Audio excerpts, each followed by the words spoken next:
And welcome back from the break, everybody. I'm Noah Crosby on the Realm-wide News Network for all your arcanic news. Now on to our next segment. This afternoon we are diving into our Mortal History section, brand new of course, and we'll be going over the Salem witch trials. Haha! The main points we shall be discussing are how the whole event went down, the truth behind it, the flaws in the mortal court system which caused a great deal of it, and finally the effect it had on American culture. So sit back, grab your favorite beverage, and let's dive in!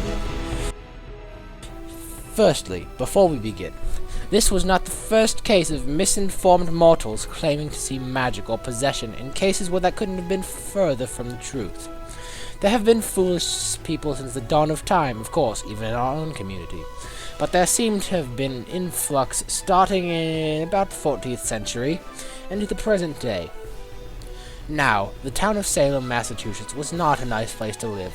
What with a wave of smallpox, the constant threat of attack from Native Americans, tensions and superstitions were at an all-time high. The trials would be fueled by these things, along with the suspicion of outsiders. It all began in 1692, when a young girl began having fits of violent contortions and uncontrollable outbursts of screaming. The local doctor diagnosed her with bewitchment. Later, several other women exhibited similar symptoms and claimed that 3 women were the cause. They were arrested. When tried, one of them claimed to be a witch in order to save her own skin, I'd suppose, and framed several other women. And this is where things took a turn for the worst. And the issue at the front of it? Salem's legal system. Suddenly, people were being accused left and right out of panic, spite, or for personal gain. It seemed that everyone had simply left their sanity behind, and the court was seemingly never empty.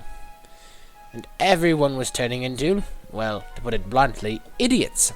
They accused a 4-year-old girl of being a witch, and the sheer amount of people being accused overwhelmed the local legal system.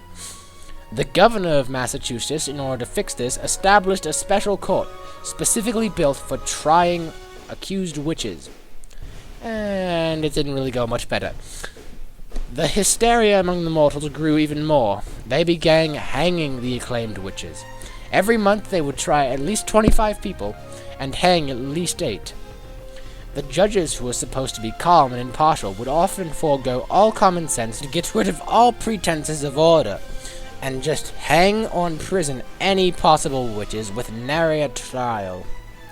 This utter madness went on for several months, scaring many members of our community who believed that the mortal race was doomed, that this paranoia would spread from Salem to the rest of the US and even the world. Luckily, however, that was not the case. Finally, someone showed some common sense. The governor of Massachusetts, May Phipps, decided to terminate the witch courts, and he began pardoning all of the acclaimed witches. Now, this was the end of the Salem witch trials, but it was not the end of people being afraid of something as simple as change or superstition. In fact, it's happened several times in the history of the United States. Like in the 1950s with Senator McCarthy.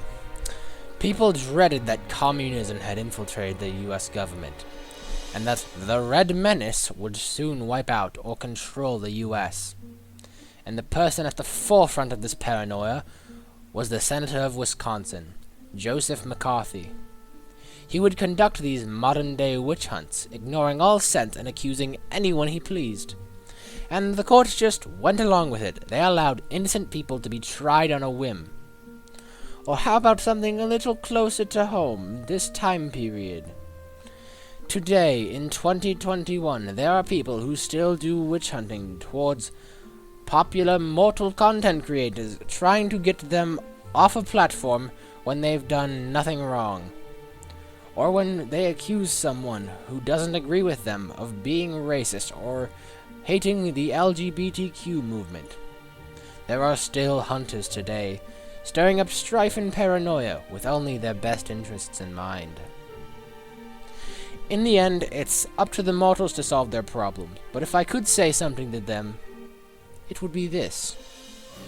Don't be afraid of change, and learn to hear above the noise, to the truth of all matters, and that opinions don't determine the truth. And finally, for the love of God, make common sense more common. Please, come on. It's not fun getting involved when you guys inevitably kill yourselves off again. If it weren't for those SCP guys... Connection terminated. I'm sorry to interrupt. Apologies for the technical difficulties. Pull yourself together. Ah.